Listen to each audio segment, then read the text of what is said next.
Hello everyone, this is a teaser video for this coming Sunday, November 17th. This is also the last Sunday to bring in canned goods and stuff for the Leos for their food drive. What I want you to think about for this one before I give you the passage is what kind of excuses have you heard for different things? People love to make excuses. I was in the business world. I heard employees make all kinds of excuses, and honestly, excuses never gets anything completed, never gets anything done. So, what would you think if God said there's no excuse? That's really the passage we're looking at. It's from Romans chapter 1, verses 18 through 20. So this is Paul writing to the church in Rome, but Romans 1, 18 through 20. And Paul is talking about there is no excuse. And this is talking about a few different things, and I want you to read that and find out what Paul is talking about on the idea that there's no excuse. But then think about your Christian faith, people you've talked to, people you've invited to church, and all the excuses that you heard.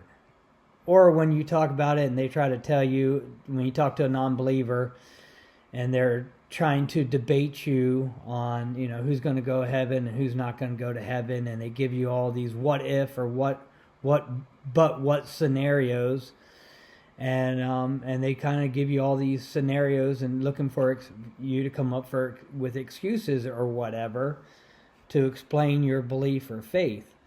The last words in the passage, Romans 1, 8 through 18 through 20, is so that people are without excuse. So what do you say to people when you tell them there's no excuse? That's what we're looking at. So my Sunday school class, I know you guys, read into this, dig into it, and see where it takes you.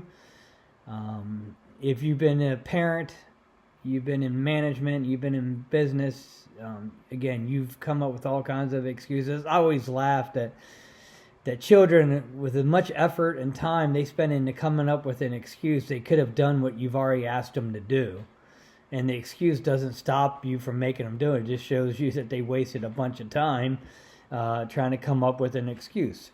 So that's really what the idea is. My title of the sermon is but, because I love it when somebody came to me and gave me their excuse and they didn't like the answer, and they're like, wait, but. It doesn't matter. It doesn't solve the issue. It doesn't solve the problem. Excuse doesn't work. So that's what we're going to be looking at. Again, I look forward to seeing everyone on the 17th. I know there are people out who are sick and traveling and physical therapy and all that stuff. And, we pray for you and hope to see you again soon. But for everyone else, I hope to see you on Sunday. Until then, take care and be safe.